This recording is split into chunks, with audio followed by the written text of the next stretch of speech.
sa lahat ng saling lahi. Sa mga aawitin po namin sa oras po na ito, malakas na paalaala po sa atin ng Diyos bilang simbahan. Bilang mananampalataya na ang kabutihan po ng Diyos ay hindi nagbabago. Amen po ba? Amen. Kahit ano man po yung pinagdadaanan po natin sa buhay po natin, sa bawat pagsubok, sa bawat luha, sa bawat tagumpay, tandaan po natin na God is good all the time and all the time. God is good. Amen? Hindi po nakadepende ang kabutihan ng Diyos sa ating sitwasyon. Ito po ay bahagi ng kanyang likas na pagkatao. Kapag tayo po ay nanihina, siya po yung ating lakas. Amen po ba? Kapag tayo po ay naguguluhan sa buhay po natin, siya po yung ating gabay. At kapag pakiramdam po natin na nag-iisa po na tayo sa buhay po natin, nandyan po ang Panginoong Diyos. Hindi po tayo kailanman iniwan. Amen? Kaya ngayon po kung alam ito, patuloy po natin papurihan, patuloy po natin pasalamatan ang Panginoong Diyos. Pagkat siya ay mabuti. Ang Diyos ay mabuti kailanman. Hallelujah! Sige po, let us give praise to the Lord. Hallelujah! Amen!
mercy and your goodness, Panginoong Diyos. Hallelujah. Salamat, Panginoong Diyos, dahil patuloy kang nandyan sa aming mga buhay. Ano man, Panginoong Diyos, sa mga pinagdadaanan po namin, ano man, Panginoong Diyos, yung mga problema namin, ano man, yung lungkot, yung saya, yung mga pagkakataon, Panginoong Diyos, ng aming buhay, lagi kang nandyan, Panginoong Diyos, at pagpapalalay sa amin. Hallelujah. Sige po, patuloy po natin alalahanin ang kabutihan ng Panginoong Diyos sa mga oras na ito.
Na kahit ano bang mangyari, hindi tayo iniwan, hindi tayo pinabayaan ng Panginoong Diyos. Lagi siyang nandyan sa tabi mo. Ano man ang hiniling mo sa Panginoon, ano man ang mga panalangin mo, ano man yung mga hinihingi mo, kung hindi man ito maibigay sa'yo, may dahilan ang Panginoong Diyos. Pero kung binigay pa ng Panginoong Diyos sa'yo ito, may dahilan pa rin siya. Pagkat ang Diyos ay mabuti. Ang Diyos ay tapat kailanman. Ang Diyos ay tapat kahapon, ngayon, at magpakailanman. Hallelujah! Salamat, Panginoon Diyos! Salamat, Panginoon Diyos! Salamat, Panginoon! Salamat, salamat, salamat, Panginoon! Truly, you are good. Hallelujah! You are good. All the time, you are good. You are good, Jesus. Thank you, Jesus. Thank you, Jesus.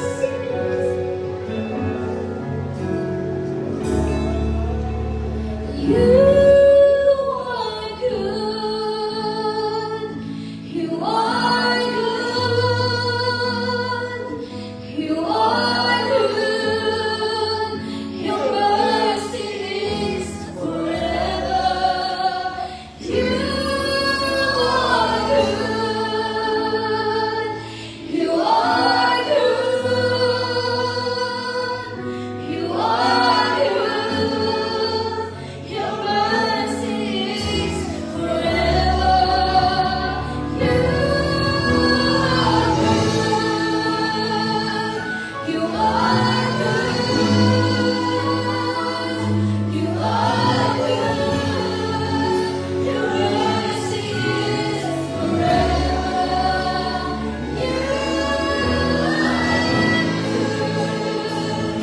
You are good. You are good. Your mercy is forever.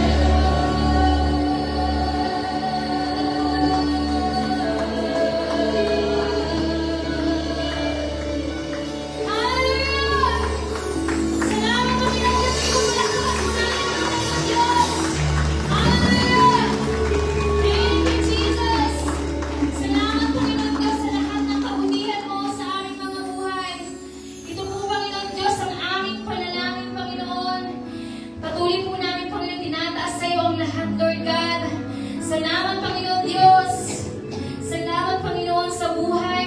Salamat sa kalakasan. Salamat sa kagalingan. Salamat sa trabaho. Salamat sa negosyo. Salamat sa lahat, Panginoon Diyos. Salamat, Panginoon. Salamat, salamat, salamat, Panginoon. Salamat, O Diyos. Ito po ang aming panalangin, Panginoon Diyos, sa pangalan ni Jesus. Ang lahat po ng anak ng Diyos ay sumigaw. Amen. Amen, amen, amen. Hallelujah.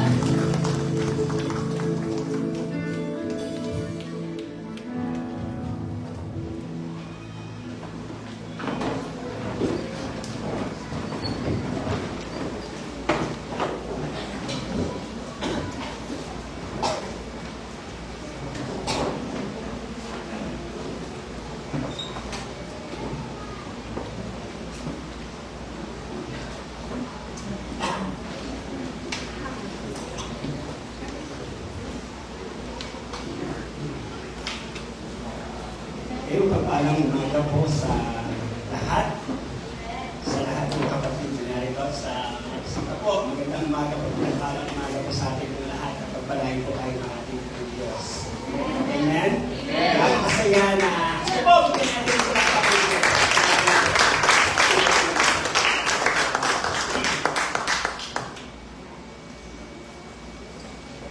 Sige po, bago tayo mag-pray sa Panginoon na pwede na masahin itong ating testo. Sa pagkulit yan, chapter 5, verse 1 to 15. Pero yung Babasahin ko lang po yung verse 5 hanggang verse 8 po dito sa akin po.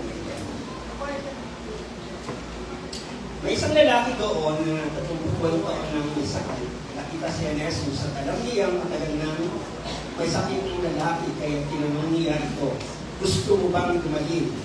Sabi ng Panginoong Jesus. Sumagot na may sakit. Ginoo, wala akong maglulusong sa akin kapag malaw ng tubig. Papunta pa lamang ako ay nauuna na sa akin. Sinabi sa kanya ni Jesus, tumayo ka, buhatin mo ang iyong higaan at tumakad ka.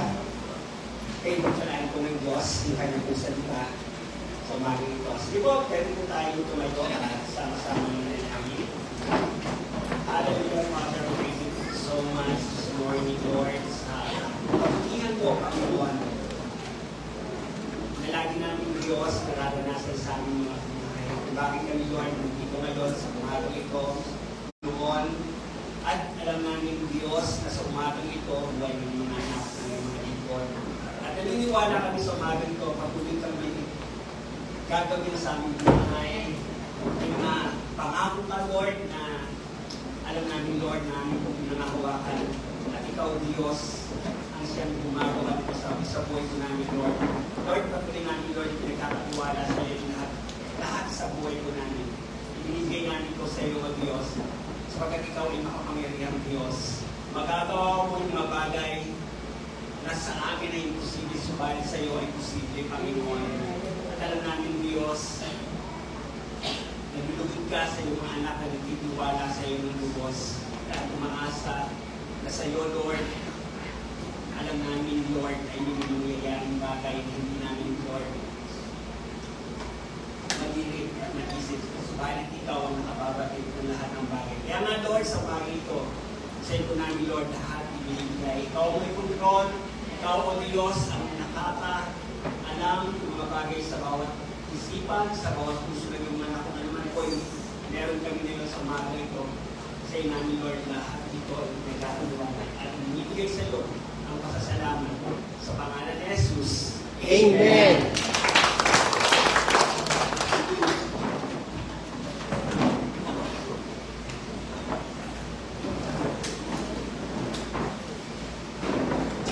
Okay, sa umaga ito, last week, pinag-aralan ko natin yung text ng Isaiah 41 verse 10. Sabi nga po ito, di ba, na Saturday, fear not, for I am with you, and do not dismay, for I am your God. Yun po yung sinabi ng tatang Isaiah. Sabi nga, for I am your God. Ngayong umaga, pag-aaral po natin yung miracle working power of God. Sabi nga po, our God is a way maker, a miracle worker, and a promise keeper. Amen? Amen. Kaya sa umaga ito, base dun sa ating binasa, this conversation ng Panginoon doon sa layman na may sakit na binanggit ko dito, siya po ay hindi na makatayo, hindi na po siya makalakad. At walang tumutulong at walang nagmamalasakit. At sa pagkakataong yun, siya ay nasumpungan ng ating po Panginoon. Kapatid, lahat tayo nakasumpong sa Panginoon. Tama po ba? Amen. Siguro, iba-ibang kalagayan, iba-ibang sitwasyon, yung meron tayo nung ma-encounter natin at masumpungan siya sa ating buhay. Kagaya ng lalaki ito na very hopeless.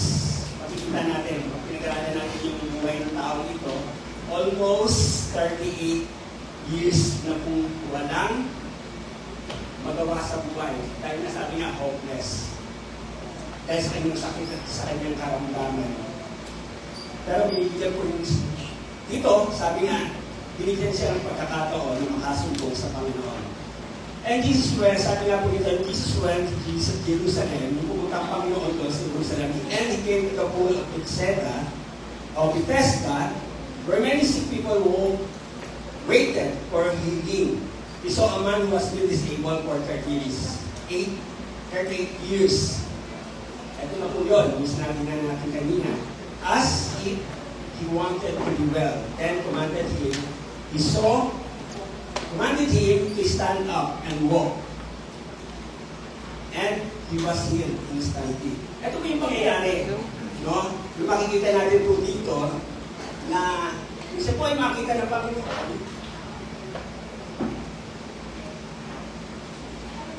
Yung habag ng Diyos ay naramdaman niya sa tao nito. At even tayo po ay nakaranas din po ng habag ng Diyos sa ating pong buhay. Kung bakit tayo niligtas ng Diyos. Sabi nga po, we are saved by grace through faith sa buhay po natin. Tayo po ay naligtas dahil sa ating pong, dahil sa biyaya ng Diyos at dahil sa ating pong pananampalataya sa Kanya. Kaya napakalaga po ng pananampalataya sa buhay po natin. Baptism, sabi po dito, since it was Sabbath, ito po yung malungkot pang bagay na makikita natin sa panahon nila. Sabi nga, Jewish leaders, it says that man praying his mat, later, sabi nga, carrying his mat, later just found him and the temple and warned him to stop sinning, indicating that spiritual restoration and challenge of the act as to act of God. On God works even we have faith in the past. Okay, no? Umaasa itong lalaki nito na napakatagal na pong panahon na nais niyang magkaroon ng kagalingan. Pero yung pagkakataon na yung parang wrong timing. Dali po ba? Parang ito na sana yung pagkakataon na gusto niyang mangyari. Lumasok po nga siya at na-encounter siya ng Panginoon. Parang sa isip niya parang hindi naman pwede yung mangyari yung gusto niya. At yung gusto ng Panginoon doon sa sinasabi ng ating pong Panginoon. Diba? Yun po yung pag pinigaragan natin, parang ito yung isang bagay na parang may barriers doon para mangyari yung gusto niya. May mga humahad lang na pagkakataon sa buhay natin o sa buhay ng taong ito. And sa buhay din po natin, sabi nga, how do you live your life? Ano ba yung mga bagay na hinahangad natin sa buhay po natin? Mga hangarin po natin. Do we live is becoming rich? Tama po ba yun? Hinahangad natin umaman tayo, gumanda pamumuhay natin. Or sa everyday routine ng buhay po natin, maging maganda yung kalagayan po natin. Tama? Wala tayong iniisip na problema, wala tayong kalungkutan, wala tayong mga bagay na bigat sa kalooban natin. Ito siguro yung mga marahil na gusto natin sa buhay po natin. But the Word of God keep reminding us sa atin po ng mga mananampalataya, sabi niya, we must live to please God, and for us to please to God, we need faith. Kailangan daw po yun. Kaya nga, nais ng Diyos sa bagay ito, kapatid, natin, tayo narito sa ating lahat, lalo natin yung pananampalataya ay nagiging susi para gumawa yung kapangyarihan ng Diyos sa buhay natin. Ito po. Kaya na tayo naligtas, tama? Sa biyaya ng Diyos dahil sa ating pong pananampalataya. Kung titignan natin, kaiba tayo dito sa lalaki ito dahil siguro marami walang nagsishare sa kanya, walang nagbabahagi sa kanya ng salita ng Diyos. At marahil talagang masasabi natin na pinabayaan na siya, wala na siyang maaasahan na sa kanyang kalagayan, nag-iisa na lang siya. At marahil din tayo, ng mga may pamilya, at nakita natin yung mga malaki sa buhay, may karamdaman, may sakit, ano yung nararamdaman natin, nalulungkot tayo. Siguro, stagger din yung buhay po natin. Diba? Yung reality, nangyayari po yun, dahil yung nararamdaman po natin. Pero dito, malulungkot ka sa taong ito. Kaya siguro yung naramdaman ng Panginoon, mismo sinadya ng Panginoon itong taong ito para doon sa kanyang kalagayan ay makapagbigay ang Panginoon ng panibagong pag-asa. Sino pa yung may pag-asa sa Diyos? Lahat naman po siguro tayo, no? May pananampalataya, kasama na po doon yung pag-asa na meron po tayo. At ito po yung sinasabi, without faith, it is impossible to please God. Kaya nga, yung ating pong title sa ibaba, Listen to God. Sabihin, pinalulugdan tayo ng Diyos kapag yung buhay natin ay may pananampalataya po sa ating pong Diyos. And faith is the requirement to this new faith. Sabi nga rito, many pleasing up in God, o done sa ating pong buhay. Doon po gumagawa ang ating pong Diyos sa pamamagitan ng pananampalataya na meron po tayo. Hindi lang natin lagi sinasabi sa Diyos na kailangan natin siya sa buhay natin, kailangan natin ng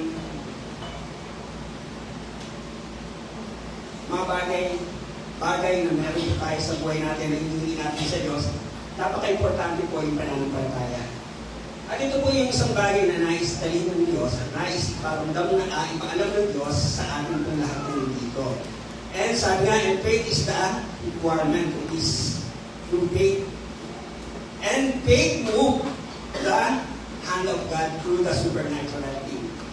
Alam niyo po ba yung mga bagay na supernatural thing? Ito ano eh, sa kwento dito, ano po ito?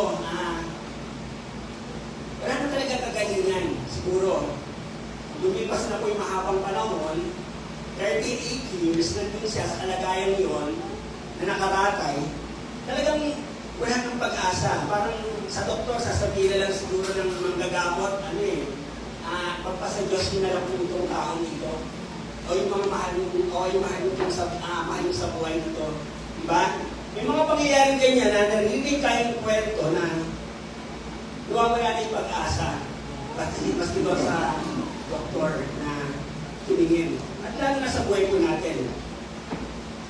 Na talagang yun yung kalagayan ng mga taong nakakaranas ng gano'n. At ang kailangan na lang nila is yung tinatawag na supernatural thing. Kaya nga, may in-offer di ba ang Panginoon dito sa lalaki ito. Sabi niya, gusto mo bang pumaling? Sabi niya, a very special offer yung narinig ng lalaki ito. Diba? Kasi alam niya, wala na eh. Wala na siyang pagkakataon pa, wala na siyang magagawa pa. Dahil alam niya na kahit doon sa inaasahan niyang Bethesda, na minsan lang nangyayari, at yung pagkakataon na yun ay hindi niya pa maranasan, wala na talaga. Lahat wala na sa kanya. Diba?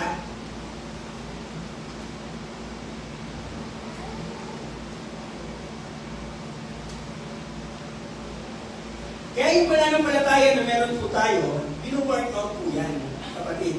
Huwag natin hayaang mawala yung pananampalataya na inilagay natin at ipinagkatiwala natin sa ating Panginoong Diyos. Kasi ganyan tayo tinitingnan. Ganun po ba yun? Yeah, we need to work out. Alam nyo, may napansin nga ako kahapon, parang kasi parang madalian, parang ang dami pang gagawin, aral, talagang oras. Parang sumakit ulo ko, tapos pupuntahan pa ron dahil kailangan pupunta kasi invited at yung mga kasabay. Para sa sarili ko, parang hindi ko kaya. Yung nararamdaman talaga ang sakit sa ulo. Ayaw ko, dala ng init or ano. Sabi ko, naku, paano ito? Ayaw ko, si Pastora, masamahan yung pakiramdam, kaya ako muna itatayo. Pero yun po yung naranasan ko. Sabi ko, yung faith na meron ako, in-workout ko, sabi ko, pahinga lang to. Konting ikip lang daw. Hinanap ako ng wife ko doon sa lugar na kung saan nandun kami. Nakita niya ako nasa kotse, nasa car ako na nakasanda lang. Sa pagsandal ko, konti lang, nakaitip ako. At sa konting pahinga na yon, nag-pray ako sa Lord na, Lord, alam ko pag nakapahinga ako ng konti, wala na ako. Alam niyo kung galing ng Lord. Kaya nga, miracle worker, working power of God. Kapag may pananampalataya tayo sa Kanya, agad-agad, sabi niya, namumove natin kagad yung kamay ng Diyos. Napapagalaw kagad natin yung kamay ng Diyos. Sa mga bagay na hinihingi natin, and urgent, yung mga bagay na yun, talagang kailangan, agad-agad din naman po ibigay ng Diyos. Amen? Napaka buti ng ating Diyos. And sabi nito, in relation to our time, having strong faith leads this man into a great healing and miracle. And that is like great pleasing to the Lord. Pakita po natin yun, no? Yung sinabi nga nito. After na sinabi ng Diyos, ano yung Jesus, gusto ba pumaling? Pero alam niyo po, bago niya sabihin, yung kanyang minanasa, marami po yung dahilan na marinig tayo sa lalaki ito kung ano yung kanilang conversation ng ating po Panginoon. Sabi nga, the disabled man in the pool, sabi, doon sa Bethesda,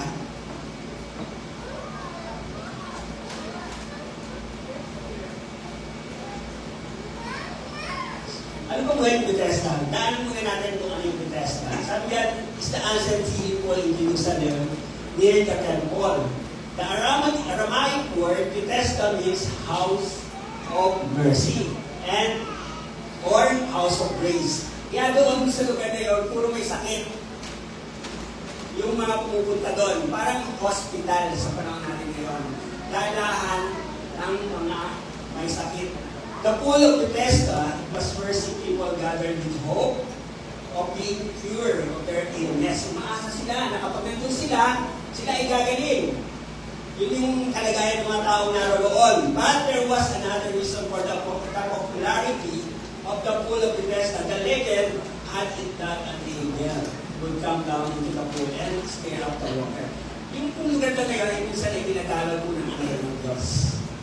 Kaya maraming umaasa na sa pananiwala nila, kapag nangyari, na pumunta na yung angel ng Diyos, may mangyayari himala. Kaya sa panahon natin ngayon, ganyan di ba? Kapag yung mga taong may pananampalataya sa lugar na gusto na nagla, pagpunta sila, gagaling sila po. Diba? Ganun din po sa pangyayari ng lalaking ito na naroon. Sabi nga, the first person in the pool after the stealing of the water was made well from whatever disease. Kung sino mauna, no? Kung sino mauna, sabihin, yun lang yung makakaranas ng himala at kagalingan. Kaya, malungkot, dito sa lalaking ito, hindi niya magawa yung ninanasa ng kanyang puso na makaranas ng kagalingan ng ating pong Panginoon. Kasi nga po, ano siya lupus ka, hindi siya makalakad. At wala pang nagmamalasakit, walang tumulong. Siyempre nga naman, di ba? Lahat sila doon, may sakit. Paano nila tutulungan itong isang to? Ako nga nakakailangan din kagalingan. Di ba? Patunayan ko pa. Itong taong ito, ako rin kailangan ko rin ng kagalingan. Diba? Ganun siguro yung reality, iniisip ng maraming tao. Kaya, hindi siya binibigyan ng pansin. Marahil talagang walang tao na merong damdamin, puso, para tulungan itong taong ito. Sana hindi po tayo kagaya ng mga taong ito na titingnan na lang natin sila sa oras ng pangangailangan at pababayaan. Diba? Sabi nga, he was invalid for 30 years na ang taong ito. His hope was being the first to go into the water after the angel steered the pool, but impossible. Talagang imposible. Bakit yun po yung nakikita, yun po yung kalagayan na meron po yung taong ito. That when the time Jesus visited the pool where the man was, ito na po yun, yung pangyayari na may isang nagmalasakit dito sa lalaking ito. Walang iba, kundi ang ating pong Panginoon Jesus. Kapatid, lahat tayo, sabi nga, mayaman ka man, mahirap ka, may sakit, may karamdaman ka, o ano ka mang uri ng tao, lahat tayo ay pinagmamalasakitan ng Panginoon. Wala siyang pinipili. May pananampalataya ka man, o wala mang pananampalataya, alam ng Diyos yung pangangailangan natin at handa siya ng laging tungkol sa ating kung pangangailangan. Amen po? At ngayong, itong kalagayan ito, na lalaking ito, sabi nga, tinanong siya, di ba, ng Panginoon, the man was given a chance. Gusto niya na, kung talaga ng just pa yung buhay, pagkakataon yung taong ito na magawa niya pa yung mga bagay sa buhay niya.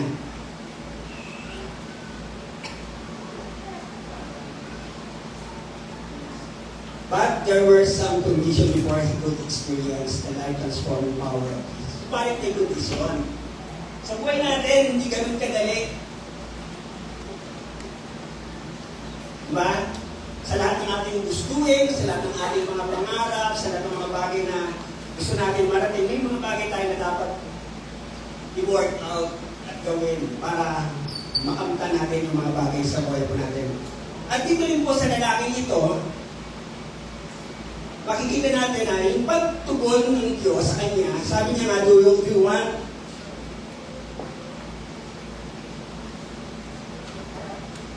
Gusto ba ng kagalingan? Sabi ng Panginoon. At sa buhay po natin, ito rin po yung gusto ng Diyos na itanong sa atin. Gusto po ba natin maranasan ang kapangyarihan ng Diyos? Kapatid, hindi lang po sakit kung kayang alisin ng Diyos sa ating buhay. Sakit ng kalooban, sakit ng mga karanasan. Sa lahat ng sakit na meron po tayo sa buhay natin, na alam natin, nandun pa rin siya, nananatili pa rin siya. Sabi nga, andyan ang Diyos natin. He is a miracle working power. Diba? Sino yung naniniwala na kaya niyang alisin yan sa buhay mo? Amen. Amen. May pananampalataya ka. Gamitin po natin yan sa ating pong Diyos. Ipagkatiwala po natin yan sa ating pong Panginoon. And sabi nito, for us to live pleasing to God, we must experience the power of God. Kita niyo po, sabi for us to live pleasing to God, para maging kalugod-lugod tayo sa Diyos, at dapat na maging kalugod-lugod sa Diyos, mangyayari po yung inaasahan natin sa ating pong Diyos na hinihingi natin sa Kanya. Una, ano ba yung mga bagay na gusto natin para sa Diyos? Sabi nga, ito pong power over impossible or hopeless situation. Minsan ang bigat, diba? Minsan ang hirap. Talagang babel yung pwede natin maranasan sa buhay po natin kapag marami mo tayong pinakaharap. Pero alam mo ba, the Bible said, the battle belongs to our God. Kapag alam natin na tayo ay may mga kinakaharap at hindi natin kaya, hindi natin sa Diyos. Ipagkatiwala natin sa Diyos, huwag natin pilitin kayanin yung mga bagay na alam natin, imposible natin magagawa sa buhay po natin. Tandaan po natin yan. Kasi bakit? Limited po yung power na meron po tayo. Limited po yung strength na meron po tayo. Alam ba natin? Minsan nga sa word lang, napapagod na tayo eh. Hindi na natin kayang gumawa pa ng ibang bagay eh. Talagang hahanap na tayo ng kapahingahan. Diba? Kasi nga, limited. Pero ito pong bagay na nangyayari, no? Dito sa taong ito, sabi niya, the man had been sick for 38 years. At ano po? May nakita na ba kayo na bedridden? Tumagal ng ganun katagal? Nabuhay ng ganun katagal? Sino po? 38 years. Sipin po natin. Parang ang father ko, nung nag-bedridden, parang hindi nagtagal eh. Nung after yung pag-pray yung pastor yun, parang pinagpahinga na ng Diyos eh. Ito po yun. Kung may mga mahal tayo sa buwan, talagang alam natin na kung kalooban pa ng Diyos, yung prayer, magkaroon ng kagalingan, hindi natin sa Diyos, in God's will, kung kalooban niya, mangyayari po yun. Pero kung gusto na siya pagpahingay ng Diyos, pero ang magandang bagay po doon, tinanggap niya muna si Jesus sa buhay niya. Bago siya pagpahingay ng Diyos. Kaya, tanggapin na natin ang Panginoon sa buhay natin bago tayo pagpahingay ng Diyos. At may assurance doon sa buhay na walang hanggan na pangako natin. Kaya nga promise keeper eh. And waymaker po yung ating pong Panginoon. Siya yung gumagawa ng paraan doon sa mga tao na nangangailangan. At sa atin din pong mga anak niya. Lalo po tayo. Very special po tayo sa harap ng Diyos. Ang anak ng Diyos. Tayo, special child. Special people of God. No? Kasi baka mamalitayan, sabi na, special guest pala ako. Kaya, nagkampo natin, we are special people of God. And dahil dito, sabi, itong lalaki ito, 30 years old, hopeless and overlooked for everyone. Nakikita mo lang ito, wala nang pag-asa. Kaya nga walang tumutulong, walang nagmamalasakit. Sabi nga, the human situation would help him. But God's power broke with him and instant helping with just a word. Kita niyo po? Itong tao ito, nagkaroon siya ng pagkakataon niya sa buhay niya na maranasan. Yung sinasabi ng Panginoon na kagalingan. Kaya, alam niyo po tayo, marami tayong hinihintay sa Diyos na pinapanalangin po natin, kapatid, huwag tayong susuko. Etong lalaking ito, hindi siya sumuko, na sa tagal niya naroon siya, na gusto niya pa pong bumalik, dahil ng buhay, meron pa siya, umaasa pa siya darating yung pagkakataon na mararanasan niya yung himala ng Diyos sa buhay niya. At ito na po yun, yung pagkakataon na yun. Kaya nga, sabi nga, tayo po ng mga lingkod ng Diyos, mga anak ng Diyos, huwag tayong ihinto. Kapatid, huwag tayong susuko. Sabi nga, keep praying, keep trusting, and keep on praying. Yung buhay natin, nakasalit na po sa Diyos. Hindi tayo nakasalit sa tao. Hindi tayo umaasa na tutulungan lagi tayo ng kapwa natin.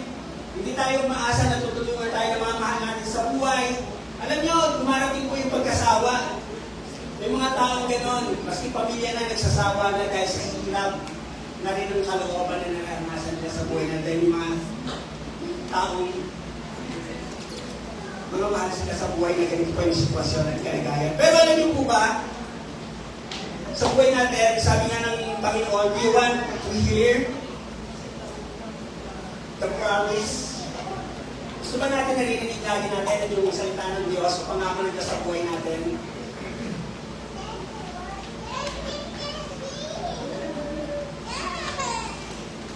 Parang, Lord, alam ko na po yan.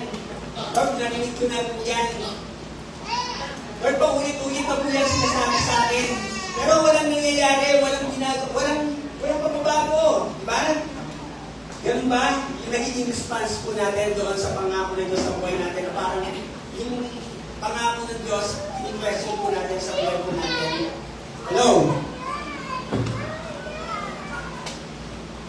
Dahil marahil, parang hindi natin makikita ang Diyos eh. Diba? Parang hindi ko naman siya kasi kasama eh. Parang pinabayaan na ako eh. Diba? Ang Panginoon.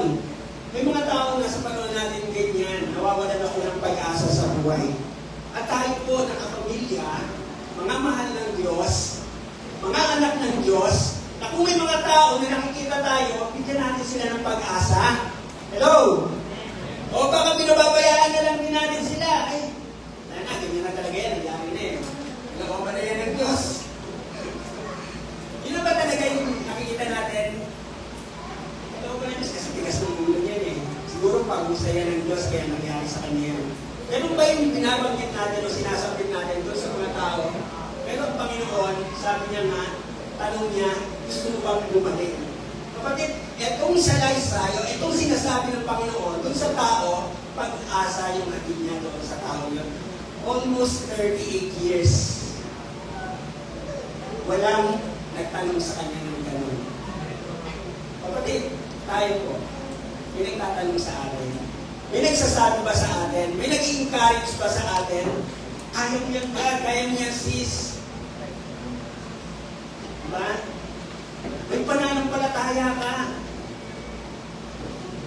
Kaya napakahalaga po nun, na lagi natin sinasabi dito sa mga tao dito na kung ang kanilang sitwasyon ay gano'n at katulad sa lalaki ito, ako magbigay tayo ng pag-asa. Huwag natin silang pabayaan na malungkot na lang sila sa buhay nila. At manatili na lang sa isang lugar. And Jesus asked, do you want to get well? Ito po yung sabi niya. Doon sa John chapter 5, verse 6. The man was sick and was get well. Itong lalaki ito ay masakit at gusto niya pa kung gumaling sa buhay niya.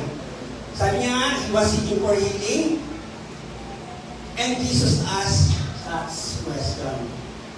Ito po yung tinanong ng Panginoon. Dahil yung lalaki, alam niya, nagdanasa pang gustong gumaling sa buhay niya. Eh, parang pangarap pa kung tao ito, siguro hindi pa naman siya ganun katanda. May magagawa pa siya sa buhay, kaya gusto niya pa kung gumaling. At ito yung nakita ng Panginoon. Kaya binigyan niya ito ng bagong pag-asa sa buhay.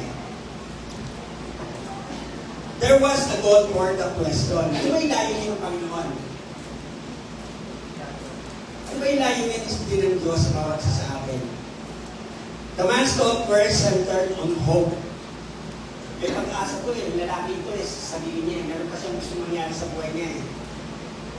Kaya lagi siya nakatanong doon. Pero yung pananampalataya niya po, nakikita niya sa kanyang mga mata. Pero sabi nga po ng Bible, yung pananampalataya ay mga bagay na hindi nakikita. At mga bagay na, ano po, ibinibigay sa atin ng ating Diyos. Sabihin, nalulugod siya kapag meron po tayong pananampalataya. Siguro, kaya marahil na yung lalaki ito tumagal ng gano'n dahil yung pananampalataya niya is to see. To see is to believe. Diba? Yun ang reality eh. Kailangan makita ko muna. Kailangan mapasdan ko muna. Kailangan mapatunayan ko muna. Diba? Sa buhay ko natin, na yung sinasabi natin na ang Diyos magagamot siya. Ang Diyos makapangyarihan siya. Doon sa mga tao, diba? Yung sinasabi natin na pinapatotoo natin ako nakaranas ako ng himala ng Diyos. Pero yung mga tao, hindi.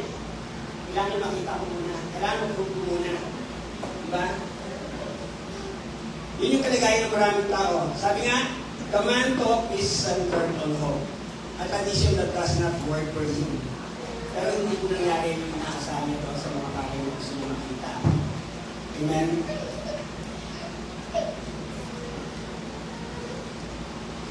The question was asked to Bartel to broaden his mind. Sabi nga, parang nagkakaroon siya ng yes, isipan niya na parang, ano ba ito? Yan ba tayo sa isipan din po natin? Mangyayari ba yung mga bagay na talagang gusto ko kung bakit ako nagpapatuloy sa Panginoon? May hinangal ba tayo sa buhay? Yung mga hangarin ba? Kaya nga sabi kanina eh, yung mga hangarin pa ba tayo sa buhay kung bakit nandito tayo, nagpapatuloy tayo sa ating pananampalataya? Dapat buhay yung ating pong hangarin sa buhay. At buhay din po yung ating pong pananampalataya sa ating Diyos. Amen. Dahil alam natin, lahat ng bagay ay kayang gawin ng Diyos. Walang imposible sa Diyos. Amen. Diba? Napatunayan na ba natin? Naprove na ba natin yan sa buhay natin? At dito, marahil sa lalaki ito, may pag-aalinlangan. May pag-aalinlangan po. Kaya sabi niya, the question was asked by God in his mind. His mindset was combined. Kasi nga sa ating isip niya eh. Ang imposible na talagang mangyari gusto niya. Sabi nga, limited and limited yung mind na meron po siya. Kaya, ano yung masasabi niya talaga sa tanong ng Diyos? Sabi nga nito, what was supposed to be his answer? Ano yung sasagot niya? Kaya nga yung conversation nila ng Panginoon, Jesus, wala nga po natin magatid sa akin doon, wala nang magdadala sa akin doon para maranasan kong gumaling. Parang ang layo yata ng sagot doon sa tanong ng Panginoon. Sabi ng Panginoon, gusto mo bang gumaling? Kaya iisipin natin yung sagot lang dalawa eh, di ba? Yes or no? Gusto niya o ayaw niya? It's simple question. Minsan tayo eh, di ba? Pag may nagtatanong sa atin eh. Di ba? Parang layo ang sagot natin. Diba? Okay na tayo, pera ka ba? Para kasi isip kagad natin, utakin na tao nito. Kahit tayo sumasagot, wala man talaga ako ngayon eh. Eh, tanong, may pera ka ba? Simple lang namin yung tanong. Meron o wala? Eh, alam mo, nag-iisip kagad tayo ng malayo doon sa tanong. At ang sagot natin, magiging malayo din po. Kaya ang kanya din, high blood yan eh. Puro nag-blood sa araw yan. Sinisipa yung araw, kaya na-high blood. Yan. Eh, ganun tayong kaisipan. No? Eh, hindi nila alam, kaya pala na-high blood, mahilig sa taba ng baboy at sa mga karne. Diba? Minsan, yung mga bagay tayo sinisisi o dinadahilan dahil ito yung nakikita natin at nalalaman na natin sa isipan po natin. Malayo-malayo doon sa katotohanan. Diba? Kaya nga, what was supposed to be his answer? A simple yes or no. But is a reasoning. Ito po ay isang dahilan na maraming na nasasabi po ng tao ito sa kanyang buhay. Diba? Sabi niya, Ginoo, wala akong maglilusong sa akin kapag gumagalaw ang tubig papunta. Papunta pa lang, ako ay nakukuha na dumarami sa akin. Kita niyo po, ang lagi mo sagot, di ba? Inulit ang Panginoon eh, gusto bang gumaling. Ito po yung response niya. Ito po yung kanyang sagot doon sa sinabi ng ating Panginoon. Sabi nga, apathetic. Ibig sabihin, malungkot. Diba? Isa tayo eh. Nalulungkot tayo kapag kayo yung mga tao tayo na gusto natin malaman yung kalagayan nila pero iba yung nagiging tugon nila para sa atin. Tama? Sino yung nagiging masaya? Kapag kayo alam niya na hindi naman talaga ito yung gusto kong tumulong, gusto kong magmalasakit pero hindi nila nabibigyan ng tamang sagot yung gusto natin mangyari sa buhay nila. At ganito rin po marami siguro yung Panginoon sa panahon na ito. No? Kaya paulit-ulit, yung tugon ng Panginoon. He's saying that he wants to be healed, but also he has tried, but cannot. Hindi na talaga maintindihan. Hindi na lubos maunawaan. Kasi nga po, ang attention niya ay nasa kalagayan niya po. Diba gano'n naman po yung may sakit eh. Parang nawawala na sa tamang ano. Diba? Parang, kaya nga, full of anxiety, full of, talagang, nandun yung kalagayan ko, wala sa ito maisip kundi yung sakit nila. Diba? Kaya nagpapapampang, no? Nagpapasaway, yung mga ganyan ano eh, magamay ang tao may sakit eh. Diba? Yan. Ginagaya na may sakit ako, huwag kayo ano, di ba? Kayo magulo, huwag kayong... Yan. Tindihin niyo ako. Ginagaya niyo pang ano eh. Dinadahilan nila yung mga bagay na meron silang nararamdaman sa buhay nila. At ito yung katotohanan naman po talaga. There are times most people tend to have an entitled attitude. Yan. And expect to be okay with after they are helped. Diba? Ako dapat tulungan niyo ako. Ako dapat yung kalagayan ko, unawain niyo ako. Yan, yung mga bagay na gusto ng mga taong may nararamdaman. Diba?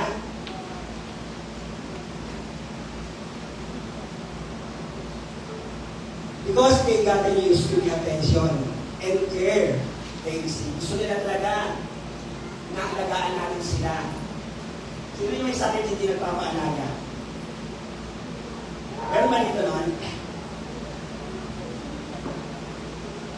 dapat mo talaga alagaan yung may sakit. Alam mo naman tayo maalagaan yung may sakit. Yung walang sakit. Diba?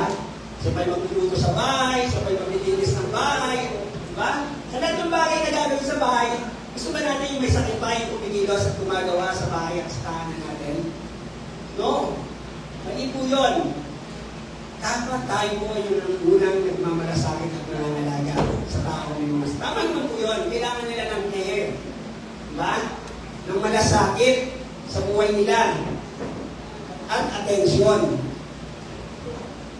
Pero hindi po lahat nakukuha ng taong may sakit. Dapat hindi ganon. Nalagi na lang siyang kaawaan, nalagi na lang siyang aalagaan. Dapat meron kang ginagawa rin sa buhay mo. Na pagbibigay sa atin na makapanumbalik po tayo doon sa ating kalagayan po natin. At ito po yung gusto ng Diyos na mangyari sa lalaki ito. Kaya nga, sabi nito, one of the greatest demonstration of God's power is will. No? Sa buhay ng lalaking ito. Papagaling siya. Alam niyo po ba, hindi pinakita ng Panginoon yung unang himala o kapangyarihan na meron ng Diyos. Diba? Hindi lang unang himala, pinaka-takilang kapangyarihan na makikita natin sa kasaysayan yung siya po ay namatay at hindi nabuhay. Naniniwala ba tayo na yung simpleng bagay na hinihiling natin sa Diyos ay hindi may bibigay ng Diyos?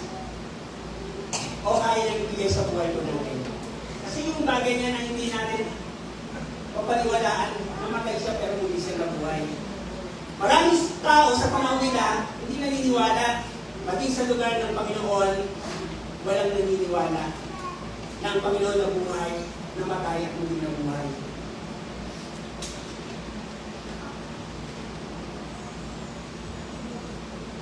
Sabi nga po, when Jesus gives you the power to Christ, Jesus is the one who can give you the power to continue to walk every day, to keep going. Ang ginawa ng Panginoon doon sa langit ito, gusto niya may makalakad eh. Sabi nga po ng Panginoon, gusto mong gumaling, gusto niya makalakad po itong tao ito.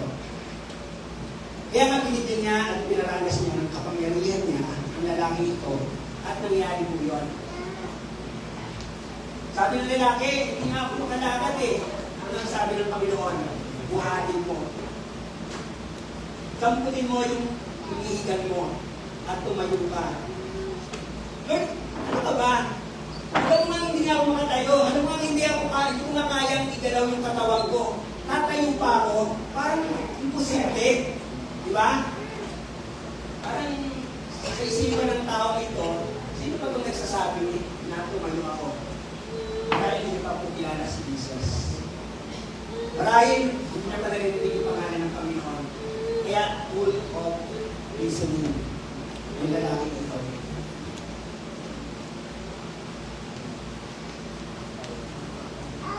Kaya nasabi sa kanya, you want to experience something extraordinary.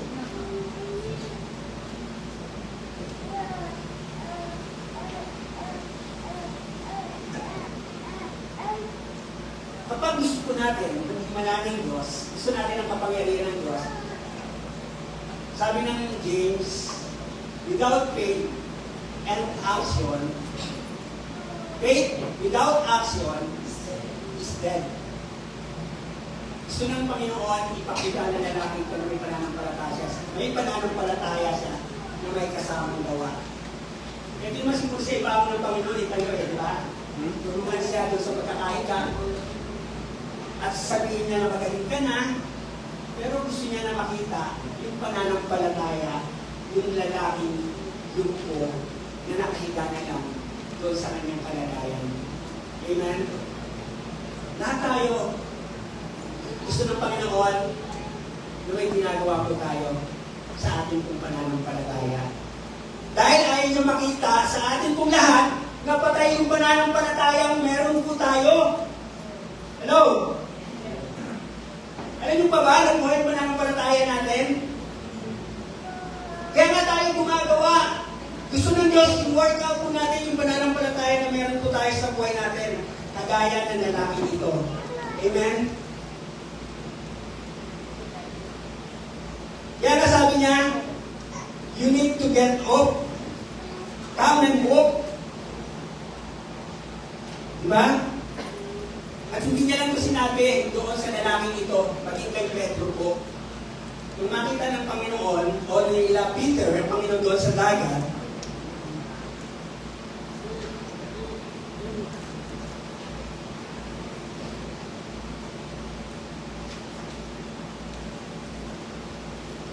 ito po yung bagay na ginawa ng Panginoon doon sa lalaki. Yung karis niya ito, sinabi niya, you need to get up and come and walk. Lumakad ka. At lumapit ka sa akin. Sabi niya, leave behind what is left behind. Iwan mo yan. Alisan mo yan, sabi ng Panginoon. Leave your comfort zone.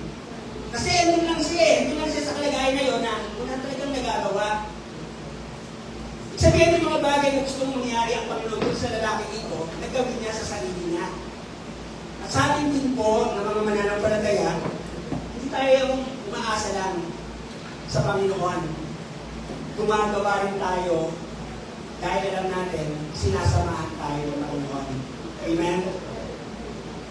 Hindi naman tayo mga bata, nasa pananampalataya, na kailangan alagaan, kailangan padidihin, kailangan suklayan lagi ng kanilang pangangailangan. Ayaw ng Diyos na gano'n yung ating pong kalagayan sa harapan niya. Gusto niya na tutulong tayo sa buhay at lumalago yung ating pong pananampalataya sa Kanya. Kaya ito din po yung kalagayan ng lalaki ito eh. Tinuturuan niya na magtiwala sa Kanya para magawa niya yung mga bagay na para nasa niya yung himala ng Diyos sa buhay at kapangyarihan ng Diyos. Sabi niya, tumagal ka.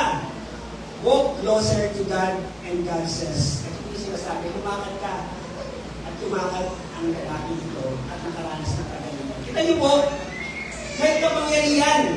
Amen? Sa salita pa lamang, may kapangyarihan ang ginagawa ang Diyos sa Panginoon natin. Kaya nga sabi, in the name of Jesus, there is power. In the Word of God, there is power. Amen. Amen? Amen. Lahat ng sambitin natin ng ating labi, according to the Word of God, according to the Bible, at ito yung ibinabahayag ng ating damdamin, ng ating pananampalataya, mangyayari yung mga bagay kasi may kapangyarihan. Amen? Amen. Kapatid, pag hindi natin pinaktis, di ba? Yung mga bagay na alam natin, kayang mag-himala ng Diyos sa buhay natin, hindi natin ito pinanampalatayan sa buhay natin, walang mangyayari. Di ba? Kaya sabi, ang pananampalataya ay buhay. Gumagawa sa ating buong buhay. Amen? Kaya nga ang kamay ng Diyos ay hindi titigil sa pagtulong sa atin. Kahit na mahihirap na sandali ng ating buhay. Yan po yung pangako ng Diyos sa atin. Sabihin, habang may buhay, habang buhay tayo, may ginagawa ang Diyos sa buhay natin. Tandaan po natin yan mga kapatid. Sabi nga, experience extraordinary things. And that is the power of God in our life. Ano yung dapat natin gawin? Nararanasan niyo ba yun, mga kapatid? Sabi nga, experience extraordinary things. And that is the power of God in our life.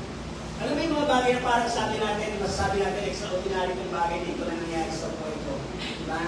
Parang hindi naman kaya ito ng tao eh. Parang talagang gawa ito ng Diyos eh. Diba? May isip na ba natin yung gano'n? Talagang gawa ito ng Diyos eh. Talagang intervention ito ng Diyos sa buhay namin eh. Sa pamilya namin eh. Diba?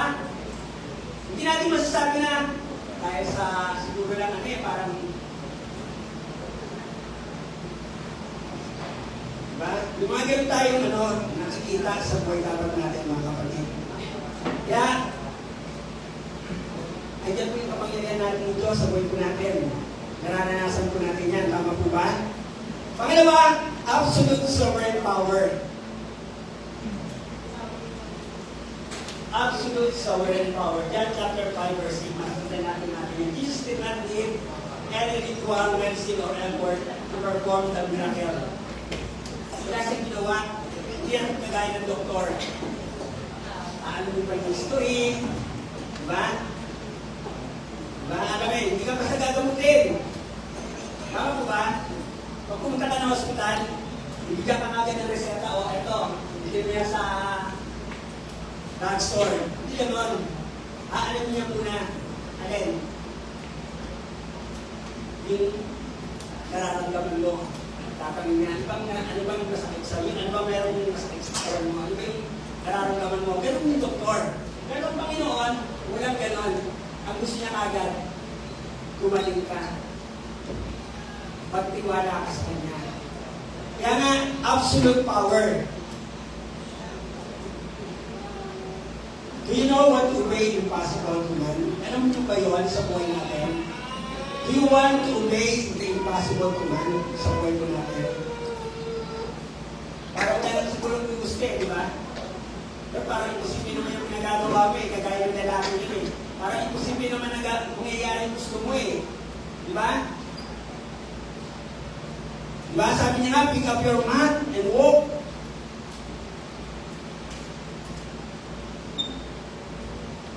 Tumayo ka, buhatin mo ang ikikaan.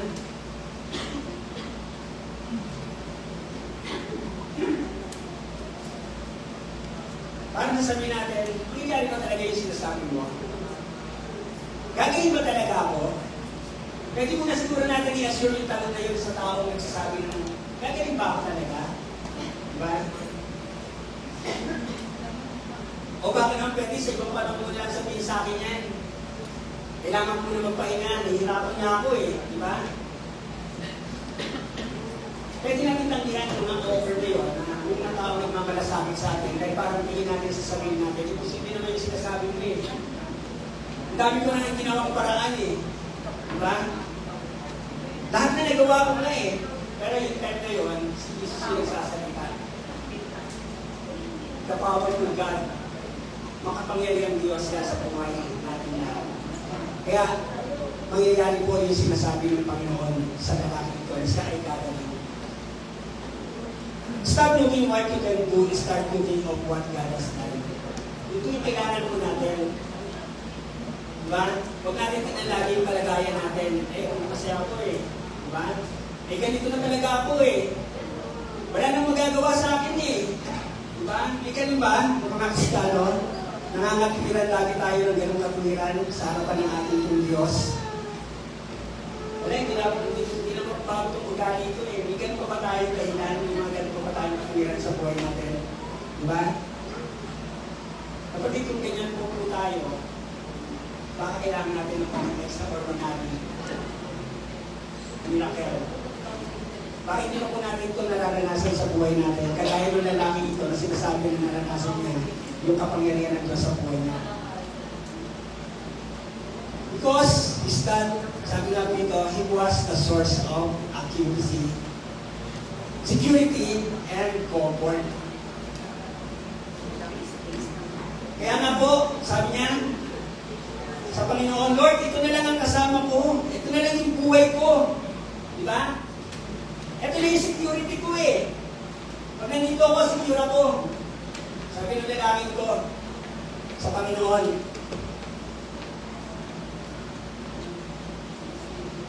Sabi niya, wala na nga yung lahat sa akin eh.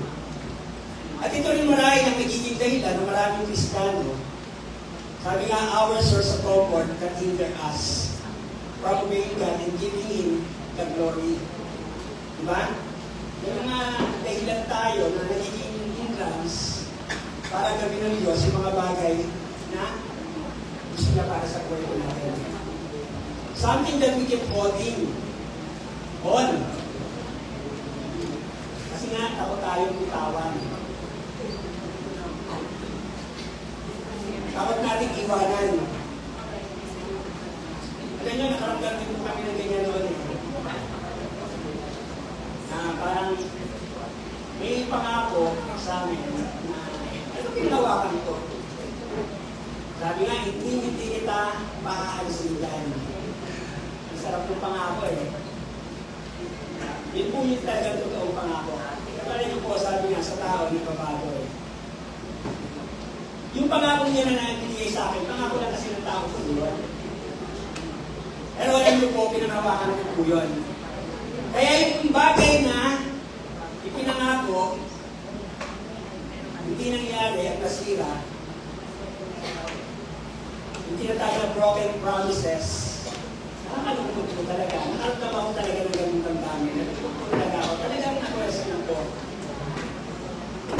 Na-question ko hindi yung Diyos, yung taong nangako sa akin. Na-question ko po talaga. Pero ano po, sa panagalian lang po yun.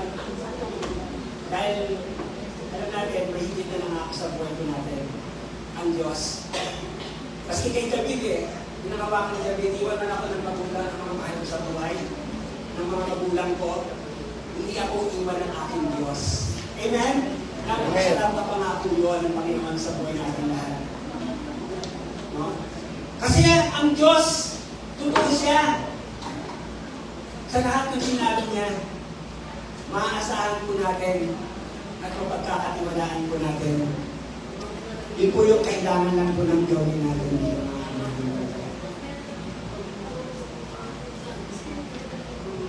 From obeying God and giving Him the glory. Something that we keep holding or takot tayong iwanan o bitawan. Sabi nga po, yung mga bagay na meron po tayo. Pero alam niyo ba, minsan din yung ginagamit ng Diyos eh. Kapag may bagay tayo na ayaw natin iwanan, ayaw natin talikuran sa buhay po natin, minsan yan gumagawa ang Diyos sa buhay natin. Kaya yung ginawa niya nga po sa lalaki ito, di ba? Iwan mo yan, bitawan mo yan, kung ano ka. Diba? Many of our possessions are spoiling. Kasi nga, hindi tayo nakapokus. Kasi meron pa ako may lakas pa ako, may kakayanan pa ako. Siguro pag wala na lang, saka ko na lang gagawin yung sinasabi ng pastor na maglingkod ako, magpumit ako sa Diyos, ibahagi ko yung buhay ko, i-alay ko, i-offer ko. Diba? Meron pa tayo kasi gusto sa buhay natin, kaya ayaw natin bitawan. Ayaw natin itong isuko. Diyos. Diba? Totoo po yun. Parang yung i-offer ko na talaga yung buhay ko sa Diyos, ipilit ko na talaga sa Diyos. Tumugon ako doon sa tawag niya. Ready na ako eh. Iiwan ko na ito, bibitawag ko na ito. Wala na kami source of income. Kasi yun lang naman yung source of income ko, yung ibibigay kong sasakyan. Kapag nawala yun, wala na talaga. Kasi yun lang naman yung alam kong trabaho. Mga kapatid, yun po yung reality. Pero nagkaroon ako ng pananampalataya sa Diyos na kapag binitawan ko to, isinulo ko na to, sabi ko nga, nung nakaraang linggo, but my God shall supply all our needs according to His riches and glory in Christ Jesus. Hindi ako kababayaan ng aking Diyos. Amen? Totoo naman. Wala naman kaming work. Dahil sa Lord lang kami nag-work. Binababayaan ba kami ng Diyos? Hindi. Yan isang bagay na lagi ko may pagmamalakas sa buhay ko. Na meron akong Diyos na hindi nagpapabaya sa amin, sa aming pamilya, sa aming lahat, at sa ating lahat. Amen? Amen. Hindi natin pwedeng sabihin na yung inaasa natin, dito na lang ako. Pwedeng maglaho po yan, pwedeng mawala po yan. Pero kapag sa Diyos natin ipinagkatiwalay lahat ng bagay, hindi po tayo bibiguhin ng Diyos. Kaya nga Jesus warned, sabi nito, Jesus warned against people not paying attention. When He comes, they will have settled into wrong habit of life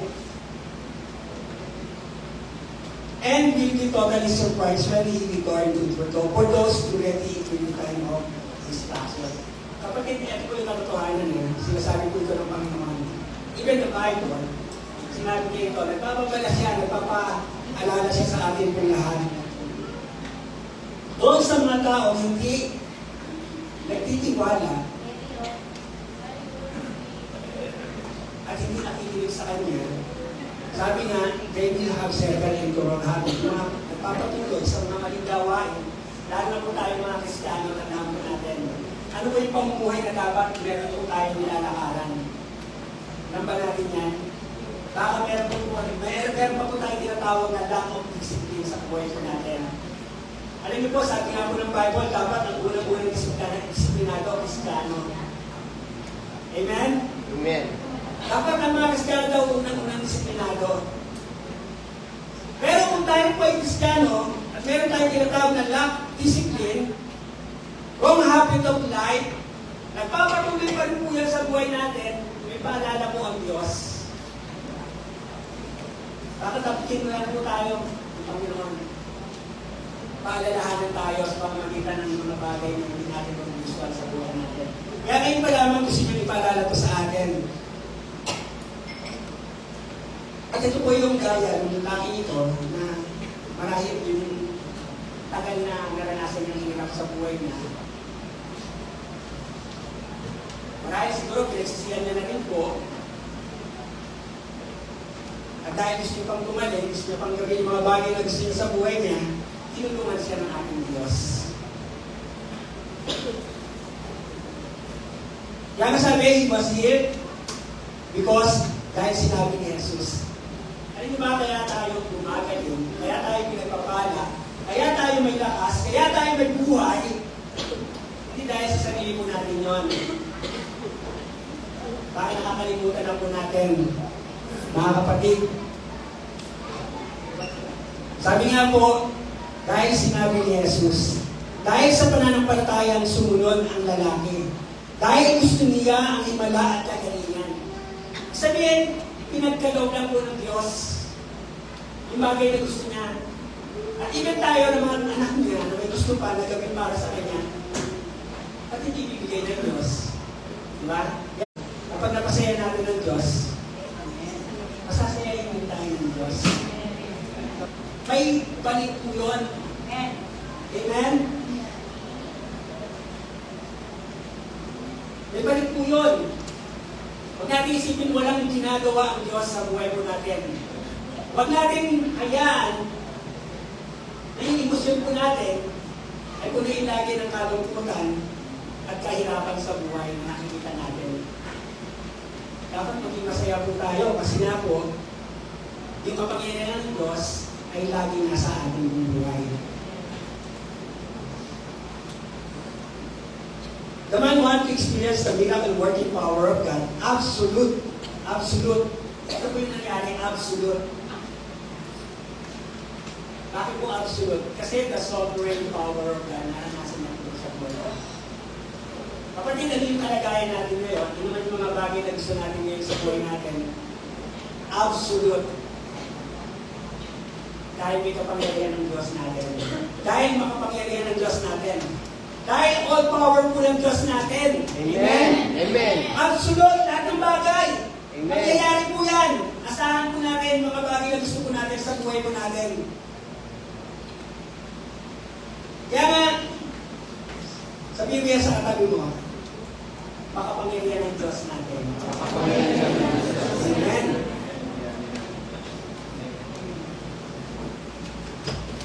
Kaya, yung gawin natin, no? Magtiwala po lang tayo sa Diyos. Ipagkatiwala na po natin sa Diyos yung lahat ng bagay na meron po tayo sa buhay po natin. Kaya nga, yung absolute power, mararanasan po natin sa buhay natin. And last, yung pangatlo po, the power that give fullness of life. Yan ang po sa John 4:14. Jesus revealed that this miracle working power goes beyond physical healing. Nangyari na po yan. At may pangyayari po din eh. After na pagalingin ng Panginoon ni lalaki itong lumpo, nakita niya sa templo, magandang bagay yung ginawa ni lalaki. Yung nakaranas ng himala, ng miracle, power ng Diyos, nagsimba na. Saan lang ba siya dati nag-stay? Doon sa Bethesda. Pero nung gumaling, at nakaranas ng himala ng Diyos, saan po siya nakita? Sa templo. Kapatid, kapag nakakaranas pala ng himala, ng pagliligtas ng Diyos, dapat nananahan na tayo sa templo ng Diyos. Kasi doon na siya nakita ng Panginoon. Kaya nga dyan sabi, Jesus revealed that His miracle working power goes far beyond physical healing. He has authority to give spiritual life to those who are spiritually dead, and even power over death itself. Showing He is God with all authority and power. Amen? Lahat ng bagay kayang gawin ng Diyos. Even si Lazaro, 4 days na matay. Sino nakakilala kay Lazarus? Diba? Kaibigan ko ni Jesus Christ. Iniyakan ng Panginoon. Siya lang yung nag-iisang iniyakan ng Panginoon. Si Lazaro. Dahil mahal niya si Lazaro. At dahil namatay si Lazaro, umiyak ang ating Panginoon. At hindi po natatapos doon. Yung pag-iyak niya yun, ng ating pong Panginoong Diyos, magpapakita ng pagpapahalaga sa mga tinawag at pinili niyo po. Kapatid tayo, marahil siguro, ano ba yung ginagawa natin sa Panginoon?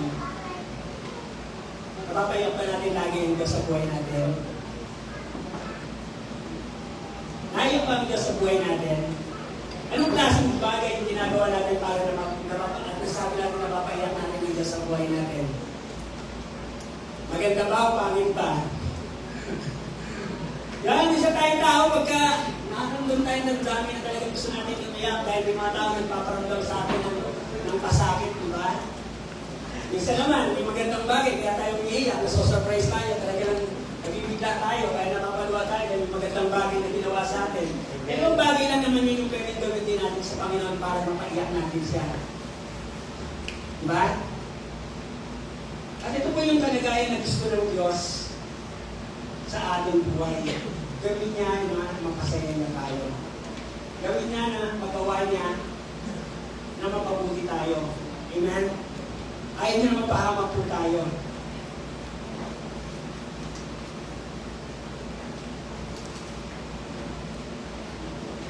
Sabi nga, showing He is God, be all authority and power. Do you want power of God to work continuously in your life? Showing He is God with all authority and power. Pinakita niya po yun. Kapatid, ang daming himala yung ginawa ng Diyos. Hindi lang po ito, ang dami po. Kung babasahin natin, yung 4 Gospel, ano po lahat recorded po? Yung healing and miracle ng ating pong Diyos. At marahil siguro, may mga tao din na sa panahon natin ngayon, karanas ng himala ng Diyos. Hindi lang ako, marami sa akin na narito, at hindi lang po doon physical healing, yung miracle na naranasan natin, even spiritual miracle na naranasan natin sa buhay natin. Ang dami po nun, ang dami pwedeng gawin ng Diyos sa buhay po natin. But, sabi nito, kailangan natin, na after tayo po makaranas ng himala ng Diyos, dapat hindi na tayo gumagawa na makakapagpasakit sa kalooban ng Diyos. Kaya nga, sabi, stop sinning. Huwag ka nang magkasala. Very remarkable yung word ng sabi ng Panginoon sa bawat nakakaranas na pagpapagaling niya. Ano lagi ang sinasabi ng Panginoon? Kumain ka at huwag nang magkasala. Kapatid sa ating mga anak ng Diyos, hindi dahil sinabi niya ito doon sa mga tao pinagaling niya, ibig sa lahat po sa atin, narito, hindi tayo dapat magpaguloy sa pagkakasala. Diba? Kasi pinatawag na tayo ng Diyos na kaya ng ating pong mga kasalanan. Huwag na tayong muli magbuod at protected para mga kasalanan sa buhay natin. Yan tapos na yung pagpapatawad, tapos na rin po yung sakripisyo ng Panginoon para sa ating lahat doon sa krus ng Kalbaryo. Kaya, sabi, huwag nang magkasala. It's a remarkable reminder po sa lahat po na nandito po ng mga nananampalataya ng Diyos. Tandaan po natin yan, mga kapatid, no? Siguro, pwede natin sa Lord, balik na naman itong kasalanan ko, matatawanan mo naman ito. Mapapatawad mo naman ito. Hindi man ito abominable sin. Para hindi ko pagkabi yung pagpapatawad mo. Mag-it lang naman ko, Lord. Minsan lang naman ko, Lord. Diba? Ay, naririnig ako kwentuhan eh. Parang minsan nakasama. Minsan sumasideway. Pumupunta sa mga lugar na talagang nakakangkayan. Millions of price. Yeah? Millions of prices na matatanggap. Kaya minsan, di ba? Lord, minsan lang to. Para yung pala ko, bago mang hold up, ano pa eh, nusukay pa eh.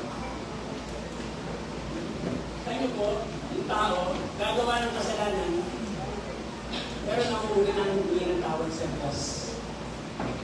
Diba? Ganun ba tayo, mga kapatid? Kasi bawat gagawin natin, Lord, patawarin mo ako ha. Ganun kagad yung sinasabi natin. Ayan. Alam niyo po, yun po yung nakakalungkot na ginagawa ng isang anak ng Diyos. May mga bagay na hindi pinagagawa ng Diyos, ano siya natin ginagawa.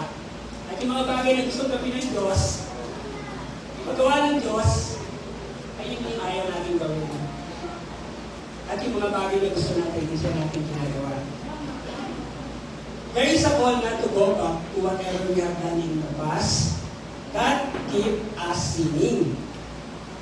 Diba? Ayun po yung ayaw na ng Diyos eh. Balikan ba natin yung nakaraan natin? Sino pa ba yung bumabalik dito sa nakaraan? Parang ang sarap balikan. Yan. Ganun ba tayo? Basta napapabalikan natin yung mga nakaraan sa buhay natin.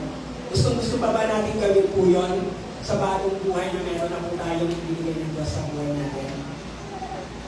Meron tayong tinatawag ng new life in Christ. At tapos, babalik tayo sa lumang buhay na pinagalingan po natin kung saan nagkano tayo ng Diyos at naninis tayo ng Diyos.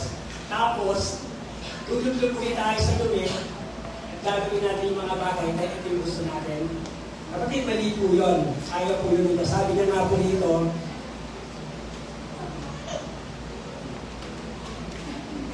huwag na natin kung gawin po yun. Surrender our pride, say no to something that will influence us in doing bad, and devise that lure into evil. Ano po? Surrender our pride, say to something that will influence us in doing bad, and devise that lure us into evil. Alam niyo po sa mundong to, yun yung bagay na hatak talaga sa atin kapag doon. At palayo naman sa atin kung Diyos. Tandaan po natin. Subukan po natin. Unti-unti mawawala yung pagmamahal natin sa Diyos. Dahil unti-unti na tayo nahatak ng mundo. Bakit? Kasi ito sa mga bagay na mamang-akit. Tama? Wala naman i-over yung ating adversity. Yung ating kaaway. Adversity. Tama, adversity. Satan. Na pangit. Na-over niya para matay po tayo sa buhay natin. Diba? Ihalap niya yung lahat ng kayamanan ng mundo para magpasanya ka lang. Diba? Pero ano yung sinasabi ng Bible? Magpasayumahan yung kayamanan ng mundo kung mapapahamak alin yung ating kaluluwa. Ano yung bababayad mo? Bibigay sa yung kayamanan? Ito lang po yan sa mundo. Lahat yan, sabi ng Bible, mapapawi ang lahat ng yan. May erase lahat po yan. At hindi po natin madadala yan doon sa pangako ng Diyos sa buhay natin. Tandaan po natin. No, mga kapatid, kung may mga pamaalok ang kaaway, ang mundo sa buhay natin, maging wise tayo. Huwag natin patigasin yung kukuhatin natin. Hello? Isang gusto natin eh. Diba? Hindi natin makontrol yung sarili natin kasi nga, yung bagay na inaalok ng mundo. Pero, ito yung gusto ng Diyos. Sabi nga, stop sinning. Ikilan na po natin yun. Hintuan na natin yun. Yung mga bagay na yun. Isuko na natin yun sa Diyos. And ask help from God for us to walk right. Para mangyari daw po yun, yung mga bagay na hindi na natin kayang kontrolin, at doon na po tayo nadadala na hatak, hindi tayo ng tulong sa Diyos.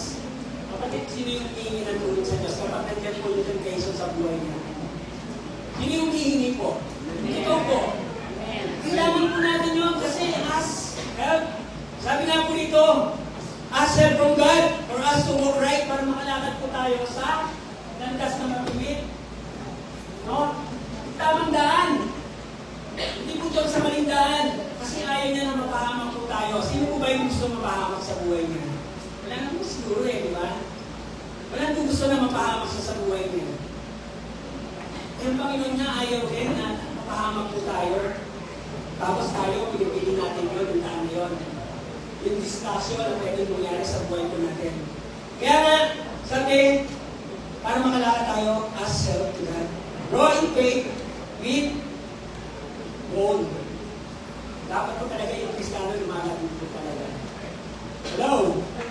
Kasi pag hindi natin ito binigyan ng pansin, hindi natin siyempre priority, yung pag-aaral, pag-study, at nakikinig lang tayo. Sabi nga po, dalawa yung tenga. Pag nakinig tayo sa kabila, lalabas lang po yan.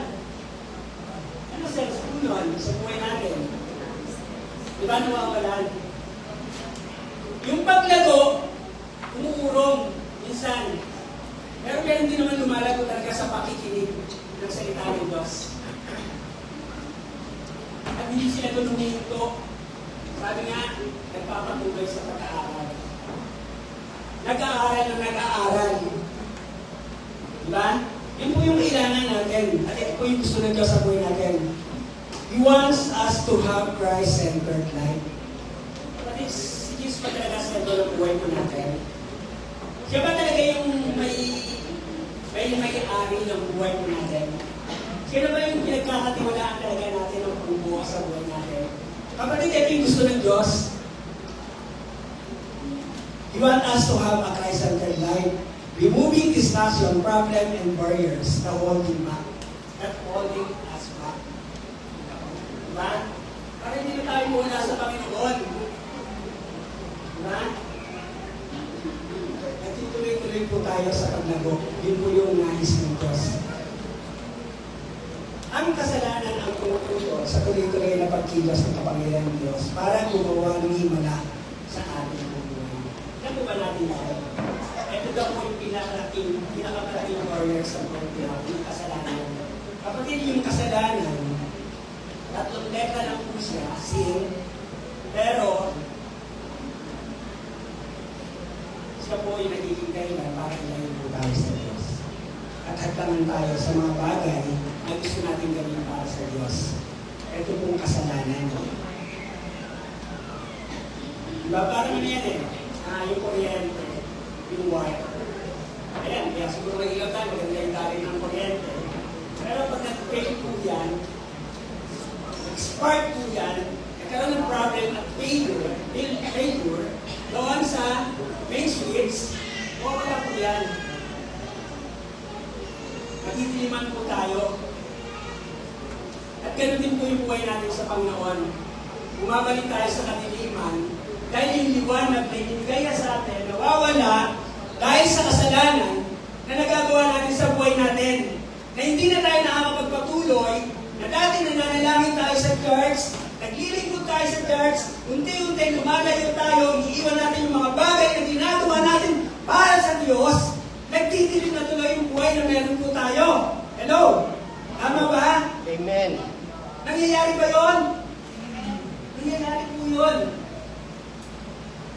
Kaya yung liwanag na meron po tayo, nag-church lagi dapat ng mga Kristiyano. Ano po yung church and power na meron po tayo? Kapag ito po yun, word of God. Amen. Ang cellphone, gusto natin gamitin lagi yan. Pero pag wala na ang power, ano yung gagawin natin? I-charge po natin yun para magamit natin ulit. At tayo din pong mga Kristiyano, kapag may source of power tayo, meron tayong supply, muli, magkakaroon tayo ng strength and power para muli maglingkod at magpagamit sa Diyos. Nakakalungkot kapag may mga gagawa ng Diyos, napapabayaan yung ministry, napapabayaan yung mga spiritual life nila sa buhay nila. Diba? Nakakalungkot na nangyayari po yung mga bagay na sa buhay natin. Bakit po? Kasi baka yung liwanag, yung ilawan, meron po tayo, nalalabuan na po tayo. Medyo yung desire natin sa paglilingkod, nababawasan na po. Diba? At nagkukulang na po tayo doon sa mga bagay na ginagawa natin. Kaya ano nangyayari? Magkakaroon ng tinatawag na spiritually damaged. Spiritually, there is a sin. Damage, kasi nga, itong kasalanan na ito ang dumarating. Ang nangyayari at nagagawa natin sa buhay natin. It can damage or cut on our connection to God. We are traveling wrong route. Sabi, dahil nga po nagkakaroon ng damage or cut off saan? Our connection. yung connection po natin sa Diyos. Maganda lang po, no, dahil yung linggo, may pagkakataon talaga tayo na muli i-ano natin yung ating connection sa Diyos. Diba? Nagkakaroon ulit tayo ng power paglabas natin ng church. Diba? Ano may mga bagay na gusto natin gawin, nagagawa na natin ulit. Diba? Sa buhay natin. At ito po yung kailangan po natin. We are traveling wrong route. Ito po yung namamali po tayo. Lose the power of God in our life.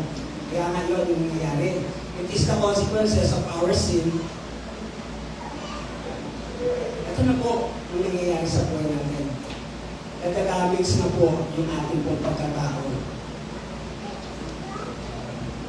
No matter how miserable our situation or how hopeless things may appear, sabi ko dito ng Panginoon, Jesus has the miracle working power. Siya na po yun.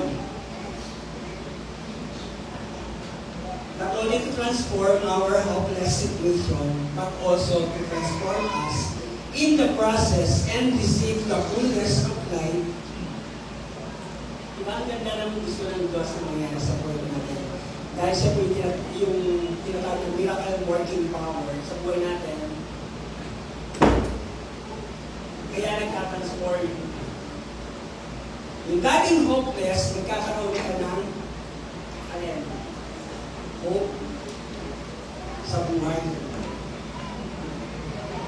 At nagkakaroon ka ng transformation process sa buhay natin. Kapatid, ngayong umaga, sabi na po, hindi tayo mapagod, pero hindi susuko. Pagod pero hindi hinto, nangihina pero lalaban. Why? Bakit po? Kasi nga po, with God, miracle working power, we can say, yes, Lord. Amen? Masasabi ba natin? Sabihin nga natin, yes, Lord! Yes, Lord! Amen! Kaya, sa umaga nito, no? Ito yung kailangan natin. Miracle working power of God sa buhay natin. Mahaba pa po yung paglilingkod po natin. Diba? Gusto ba natin makapag-invest? Mag-invest po sa area ng Diyos para masiguro po natin na yung in-invest natin na yun, dito sa mundo, may reward po tayo. Amen? Nakatanggapin. Hindi lang tayo dahil ligtas na. Alam natin, safe na tayo. Pero iba po yung bagong kami sa buhay. Kaya, yung panguli, ang ating conclusion, in every problem, there is an opportunity. An opportunity to grow your faith in God and an opportunity to experience the miracle working power of God. It takes faith to experience the power of God. With faith, there is no limit to what God can do for us. Amen? Hallelujah! Amen. Kaya, sa umaga nito, no? Sa kanya lang natin pagkatiwalay lahat ng bagay sa buhay natin. Amen? Amen po tayo. Hallelujah! Oh, praise the Lord. Hallelujah, Jesus. Oh, Panginoon, salamat sa iyo sa umaga nito, Panginoon. Lord, you are a way maker, a miracle worker, a promise keeper. Alam namin, Lord, na maasahan ka namin, Diyos. At sa umaga nito, Lord, mga bagay na sinabi mo, pinakita mo, Lord, doon sa lalaking hopeless yung buhay. Lord, doon po ito na kung saan ang katagal na panahon na pinasay niya yung hirap. Wala siyang magawa. Wala na siyang maasahan sa lahat ng kanyang kailangan sa buhay. Pero Lord, alam namin patuloy mo siyang sinuplayan ng buhay. At yung pagkakataon, nabigyan mo siya ng bagong pag-asa. Panginoon, katulad din po namin yung lalaking ito, Panginoon. Lord, hindi namin i-give up. Hindi namin isusuko. Hindi ka namin iiwanan, Panginoon. Dahil alam namin, Lord, sa umaga ito, may pangako ka, Lord, sa aming lahat. sa lahat ng ginagawa namin para sa iyo, Panginoon. Sinabi mo, Lord, hindi nawawala ng kabuluhan ng mga bagay na ginagawa namin dito sa mundo ito. Our labor is not in vain. Kaya patuloy ka namin, Diyos, paglilingkuran at pagtitiwalaan, O Diyos. Ngayong umaga nito, Panginoon, ano man yung laman ng isipan namin, ano man yung laman ng puso po namin, Panginoon, Lord, lahat to isinusuko namin sa iyo, O Diyos. Lord, hindi namin pagmamatikasin, Lord, yung aming puso sa iyo, Panginoon. Hindi namin ipipilit at isisisig sa iyo yung mga bagay na gusto namin, Panginoon. Kundi ikaw, O Diyos, yung maglagay dito sa aming puso upang patuloy kami makapabuhay at makalakad ng tama sa iyong harapan, Panginoong Diyos. At patawarin mo kami, Lord, kung may mga bagay na kami na pagkukulang. Lord, sa aming mga buhay, sa umagang ito, Lord. Tulungan mo po kami, Panginoon. Lord, kung sa sarili naming lakas, hindi namin ito kaya. But with the power of God, in the name of Jesus, sa umagang ito, Lord, release your power right now, Lord. Yung mga bagay na bigat na nararamdaman namin sa aming puso, sa aming kalooban, yung mga bagay hindi namin maisuko sa iyo, Lord, palayain mo kami ngayong umagang ito, Panginoong Diyos. At sinabi mo, Lord, hindi nawawala ng kabuuan yung mga bagay na ginagawa namin para sa iyo. At ang kakatungkol sa lahat ng aming pangangailangan, Diyos. Kaya nga ngayong umaga, Lord, salamat sa iyong presensya. Salamat, Lord, dahil patuloy kami, Lord, na umaasa, Panginoon, nagagawa ka para sa aming mga buhay, O Diyos. Oh, salamat, salamat, salamat, Panginoon Diyos. We give you praise, we give you honor, we give you glory, Panginoon.